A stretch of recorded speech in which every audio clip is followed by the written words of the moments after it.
오늘은 우리가 재판의 구조 계속 이어서 이야기를 해요. 사실을 재판의 구조, 재판하는 그 구조를 보면 사실을 확정해서 여기다가 법규를 적용해서 권리 의무를 확정한다. 이게 재판 구조란 말이죠. 그러니까 이게 사실 되게 어려운 거예요. 이게 사실 확정. 법규의 해석 적용은 법관들이 뛰어나고 법률 그 지식에 의해서 하는 건데 반복적으로 얘기했던 거 지금 또 얘기한다면 사실 확정은 꼭 똑똑하다고 잘하는 건 아니란 말이죠. 경험. 그러니까 법규와 마찬가지로 경험칙이 이 대전제로 작동을 하는데 사실을 확정함에 있어서 경험이 축적돼서 그런 측면에서 제대로 확정할 수 있는 측면이 있는데 법관이라고 해서 그 부분에 있어서는 이 능력이 뛰어나다라고 꼭 100% 못하는 거죠. 그러니까 법관은 법규의 해석 적용에 있어서는 그 전문적으로 훈련받은 이런 능력을 갖고 있지만 사실 확정은 그게 훈련된다라는 것도 100% 맞는 것도 아니고 좀 여러 가지 그 능력에 뭐 비례해서 어떻게 잘한다 못한다 할 수 있는 건 아니죠. 하여튼 이 사실을 잘 확정해야 돼요. 사실이 확정이 막 A였다가 B였다가 해서 그렇다면 법규의 해석 적용은 관계없지만 사실이 A로 되느냐 A가 아닌 B로 되느냐에 따라서 그 결과는 완전히 뒤집히는 거죠. 즉 대여로 볼 것인지 사실 확정에 있어서 증여로 볼 것인지 따라서 대여로 본다면 다른 쟁점 없다면 갚아야 되는 거고 증여로 본다면 안 갚아도 되는 거잖아요. 그죠? 그렇게 된 것에서 사실을 확정하면 이 법규 해석 적용은 대여로 확정되면 그 법규는 대여금 반환 청구권으로서 해석 적용되겠지. 증여로 확정되면 증여라는 법규를 해석 적용하겠죠. 그렇죠? 그러니까 여기 사실 확정은 대여로 해놓고 증여로 적용하면 그건 황당한 거죠. 그렇죠? 그래서 이런 사실을 확정하고 법규에 적용해서 이제 권리 의무가 되는데 이 법규의 해석 적용을 다투는 것은 사실은 대법원에서까지 할 수가 있어요. 그래서 대법원은 법률심이라고 하는 거예요. 사실의 확정을 갖고 다투는 것은 제2심까지만 돼요. 원칙적으로. 대법원에서는 더 이상 사실 확정은 하는 게 아니다. 근데 사람들의 불만은 사실 확정의 불만을 한 번 더 대법원에서 하고 싶어요. 그 다음에 사실 확정이라는 게 법규와 연관돼서 이렇게 연동돼서 나오는 측면이 많기 때문에 딱 잘라서 이건 사실만의 문제다 라고 하는 게 쉽지 않으니까 그게 엉겨붙어서 이렇게 대법원에 가는 거예요. 근데 실은 대법원의 기능은 두 가지 기능을 한다고 그래요. 법령의 통일을 위해서 하급심에서 이렇게 여러 법원서 각기 뭔가 법규의 적용을 해왔던 것을 통일한다는 의미에서 최종적으로 이렇다라고 해주는 법령의 해석 적용의 기능이 있고 또 하나의 대법원의 기능은 권리를 구제해주는 기능이 있는데 권리 구제 기능을 높이 한다면 대법원서 사실 확정 부분까지도 뭐 심사를 하는 부분에 대해서 조금 넉넉하게 해줄 수는 있겠죠. 법령의 해석 적용을 중시한다면 사실 확정 갖고 다투는 것은 더 이상 2심에서 끝나야 되죠. 그러니까 그 개념이 두 가지가 기능으로서 작동을 하는데 우리는 신문지상에 보면 유례 없이 대법원에 상고하는 게 높다. 대법관이 14명이고 대법원장 빼면은 13명, 그 다음에 법원 행정처장 또 한 명하고 해서 뭐 보통은 보통은 4명씩 3개 뭐 부가 되고 한 그런 14, 13 그런 대법관만으로 그 많은 사건을 다 다루는 것은 진짜 완전히 가능한 일이냐 뭐 이런 정도의 얘기를 하고 있죠. 그래서 미국에는 그 연방의 대법원에 사건을 하는 게 1년에 몇십 건밖에 없다. 뭐 그런 비교를 하죠. 한편 독일은 대법관이 100여 명 정도가 있어요. 물론 우리 의미의 대법관하고 조금 틀리긴 하지만.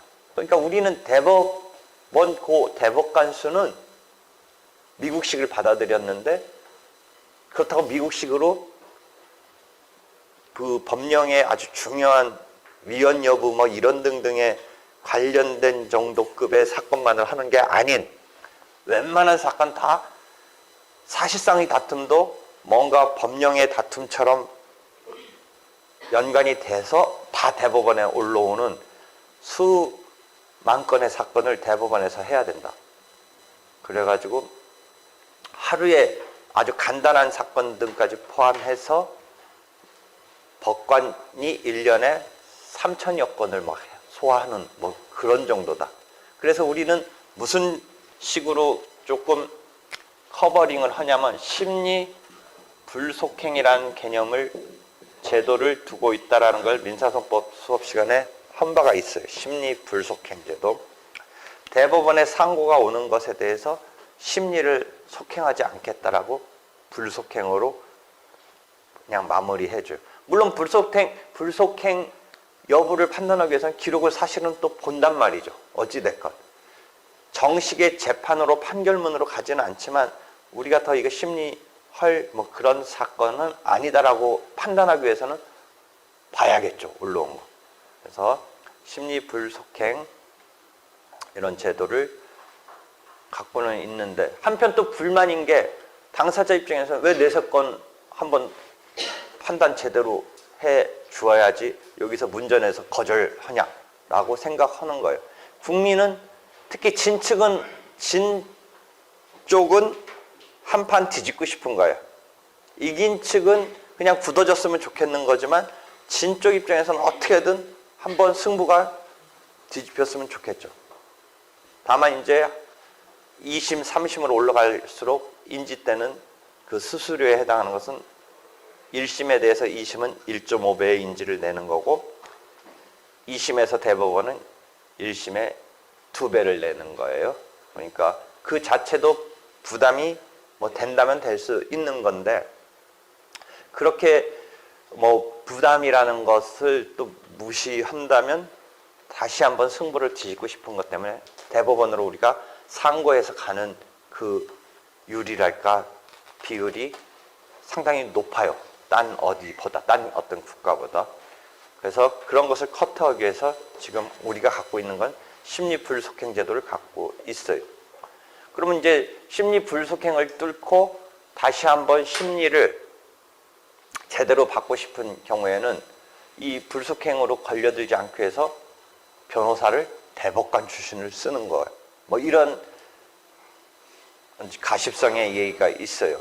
내가 뭐 정확히 그게 진실인지 아닌지 모르겠지만 거기서의 대법관이라는 전관의 변호사를 어마어마한 돈을 보통 그렇게 대법관을 변호사로 쓰려면 5천만 원 정도씩을 줘야 된다고 하는데 그 의미가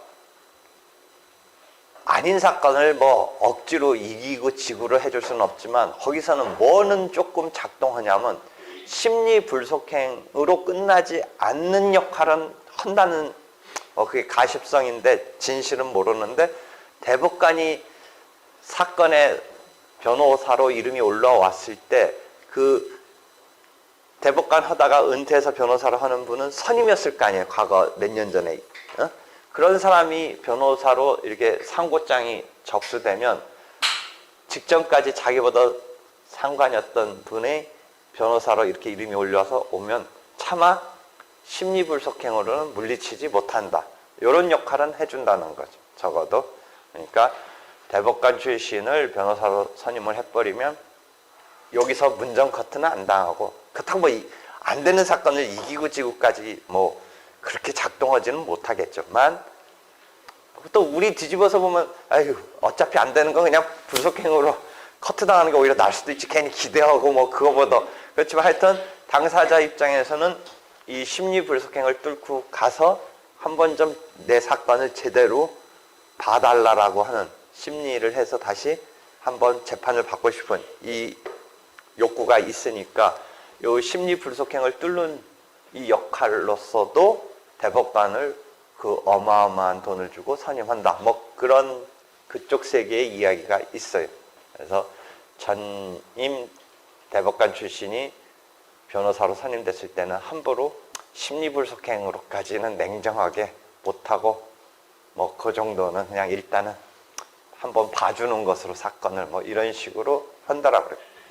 하여튼 이런 메커니즘에서 사실이 확정돼서 법률을 이제 적용을 해서 권리의무를 확정하고 그 다음에 그게 1심, 2심, 3심으로 펼쳐지는데 3심은 사실적인 심리는 다시 하는 게 아닌 게 원칙인데 우리는 하여튼 대법원에서까지 사실적인 부분을 포함한 어떤 우리가 다툼을 재심사해달라고 하는 경향이 크다.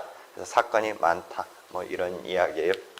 그러니까 1심에서 그냥 승부를 아주 할 말 다 해가면서 충실하게 심리를 해주면 되고 2심, 3심은 생각할 필요가 없어야 되는데 우리는 3, 4번으로 계속 뭔가 물고 늘어지려고 하는 거죠.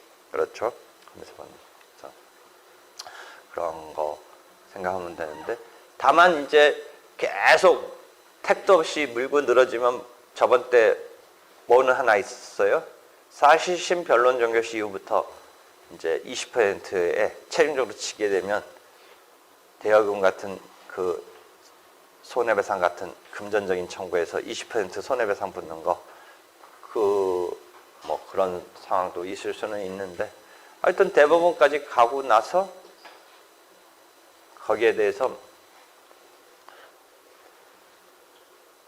자기 구제를 받는다 뭐 이런 생각이 우리는 까지는 다투는 것이 뭐 을에 있는 다툼의 과정으로 그래서 소송 한 번 하면 뭐 완전히 지든 이기든